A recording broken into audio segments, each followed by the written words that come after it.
Akkam jirtu maatii quberadhaatiyu biyya keessas biyya alas kan jirtan bakka jirtanitti isinfaa ta'u sagantaa irraatiin namoonni jechoota irra butaa jarreen kana namoota dubbisuu dadhabdan jechuudha. Jechoota irra butaa 50 ol lakkaa'aman tokkoon isaanii jechuudha haala salphaa ta'een dura sagaleewwan dubbifamaa irratti xiyyeeffachuudhaan waliin shaakala jechuudha. Kanaafuu namoonni jechoota irra butaa dubbisuu dadhabdan kan sinirraa eegamu viidiyoo kan hanga dhumaatti ilaaluudha jechuudha. Akkasumas jechoota itti shaakaltan dhumarratti sinfanteessi jechuudha. Akkasumas illee namoonni haaraa taatan chaanalii kun chaanalii quberadhaatiyu jechoota dubbisuu fi barreessuu itti barsiisudha jechuudha. Kanaafuu saabskaraayib godhaa maatii ta'a. Akkasumas illee viidiyoon kun namoota hedduuf akka immoo laayikii godhaa isiniin jedhe jechuudha. Kanaaf asirratti akkuma ilaaltan irra butaa jechuun duramee gara dubbisaa deemuu kiyaan dura namoonni haaraa taatan yoo jiraattan irra butaa jechuun dubbifama waliif fakkaan wal cinaa yoo dhufe irra butaa jenna. As biratti akkuma fidaan dubbifama waliif fakkaanidha jechuudha. Kanaafuu dubbifama namoota addan baasanii jiraattan viidiyoowwan kanaan dura gadhiisee jira asirratti dhimma sagaleewwan dubbifama dubbachiisu jedhu ilaala isin jedha jechuudha. Kanaafuu dubbifama waliif fakkaan as biratti amma baafisa waliif fakkaataa wanti dubbifama kunillee gargar jechuudha. Kanaafuu dubbifama waliif fakkaan yoo dhufe dubbifama gara bitaatiin jiru kana isa akka walitti dubbisnaa jechuudha. Kan jala sarara agartanii sagalee walitti dubbisnu kan jala sararee jechuudha. Kanaafuu isa dura mee sagaleewwan gara as bireeran kana dubbisnu dhumarratti maal qabu dubbifama baa qabu jechuudha. Dhumarratti maal qabu dubbifama baa qabu. Kanaafuu akkamitti akka dubbisnu waliin ilaali jechuudha. Isinillee sagalee kee dhaggeeffachaa dubbisaa jechuudha. Tokkoffaan maal jennaan qab qaafi baadha qab aafi baa ab ab kunimmoo ib kunimmoo raab raafi baadha raab kanam ofi ba ob biifi fa biif ifi fa if jennee jechuudha. Kanaafuu jechoota kana dubbisnu tokkoffaan ab jennee jechuudha. Ishee kana agartanii ab achi booda dii abdii jennee jechuudha. Kan itti aanu immoo ab achi booda juu abjuu jedhee jechuudha. Kan itti aanu qab qaafi baadha qab achi booda di qabdi jennee jechuudha. Kan itti aanu raafi baadha raab raab achi booda suu raabsuu kan immoo ab achi booda da achi booda chuu abdachuu kun immoo ifi baadha ib achi booda saa ibsaa jenna. Kan itti aanu ob achi booda sa obsa kun immoo kana waliisaa kan itti aanu immoo mee faarri ta'an yeroo uumaman ilaala. Amma faarri yeroo uumaman ifi faadha if achi booda too achi booda mii achi booda na if too mii na.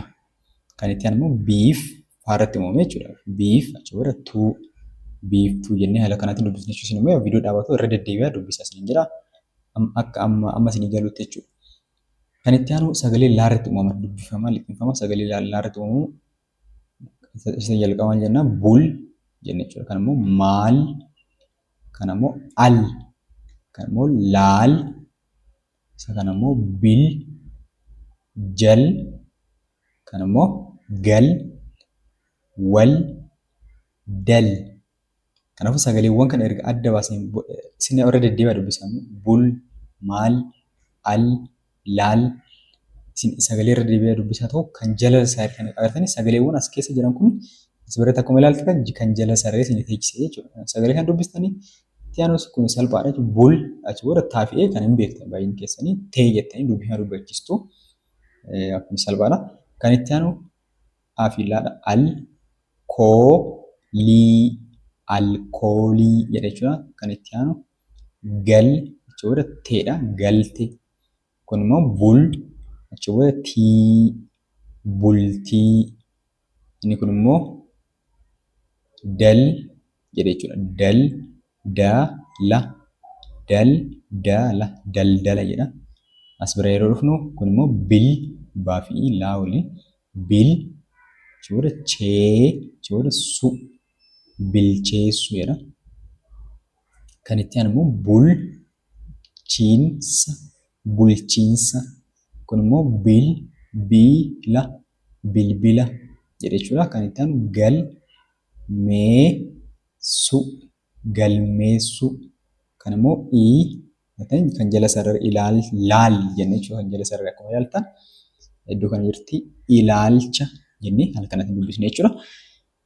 Gartanii kanaafuu sagalee dubbifamaa dhumarratti haala kanatti adda baasnaan dargaggoota kamiyyuu haala kanaatiin shaakala isin jedhe jechuudha. Kan itti aanu immoo sagaleen naa irratti uumaman dubbifamaan naa irratti uumaman adda baasna jechuudha.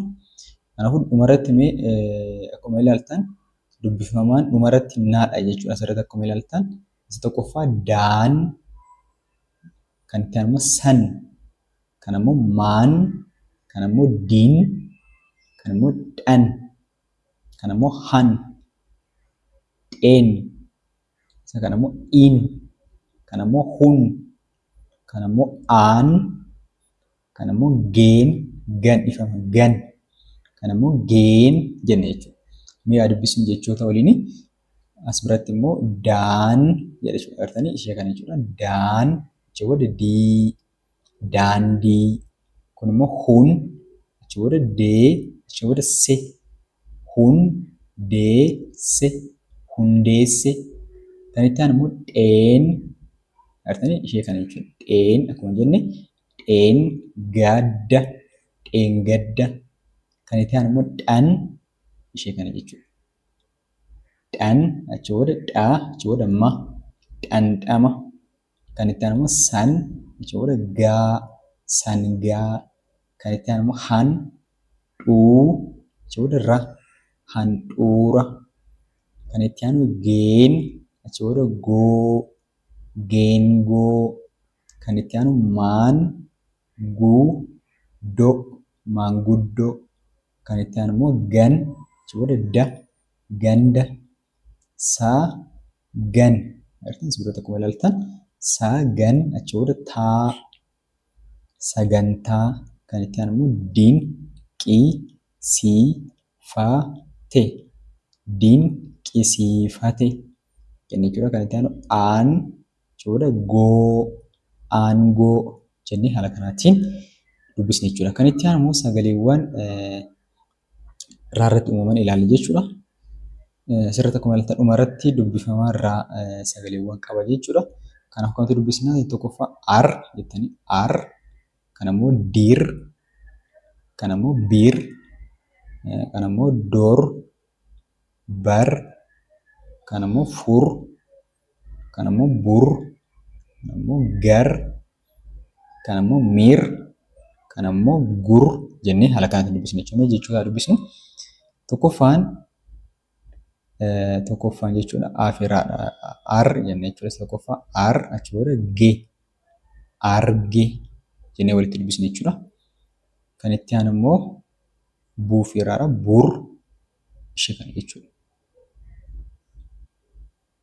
Ishee kana bur jenna achi booda tuu achi booda kaa achi booda na, burtukaana, burtukaana, burtukaana jennee jechuudha. Kan itti aanu immoo afiraadha malee ar jennee jechuudha. Ar achi booda joo achi booda muu, ar joo muu, arjoomuu. Kan itti aanu immoo daa achi booda bar achi booda suu. Artanii daa bar suu jennee jechuudha. Kan itti aanu isheen as biratti immoo duu ammallee bar achi booda tii, dubartii jedhe jechuudha. Dubartii jenna. Kan itti aanu immoo as biratti yeroo dhufu isa kana dubbisnu. Inni kun immoo biifii irraadha. Bir achi booda cii achi booda qoo, bir ciqqoo, birciqqoo jechuudha. Kan itti aanu immoo fur achi booda maa achi booda ta, furmaata. Kan itti aanu bar achi booda baa achi booda duu. Artanii bar baa duu, barbaaduu. Kan itti aanu immoo bar achi booda noo achi booda ta, barnoota. Inni kun immoo dir achi booda qaa achi booda ma, dirqama. Kan itti aanu immoo gar achi booda gaa achi booda re, gargaare jennee jechuudha. Kanaaf haala kanaatiin dubbistu itti fufna. Ammallee kan itti aanu gur ishee kana jechuudha. Gur, guu achi booda da, gurgudda jennee jechuudha. Kan itti aanu immoo aa ishee as biratti gar jenna. agarsiisuu. Kan itti aanu immoo as biratti gurmeesse, gurmeesse. Inni kun immoo achi booda mirga jennee kun mirkaneessuu, mirkaneessuu jennee haala kanatti dubbisna. Amma immoo sagalee maarratti uumaman ilaalla. Isin jalqaba deem, kun immoo nam, achi booda gam, achi booda ciis, achi booda siis, achi booda liis jenne jechuudha. Mi'a dubbisnu jecha inni tokkoffaan nam, achi booda ni, namni.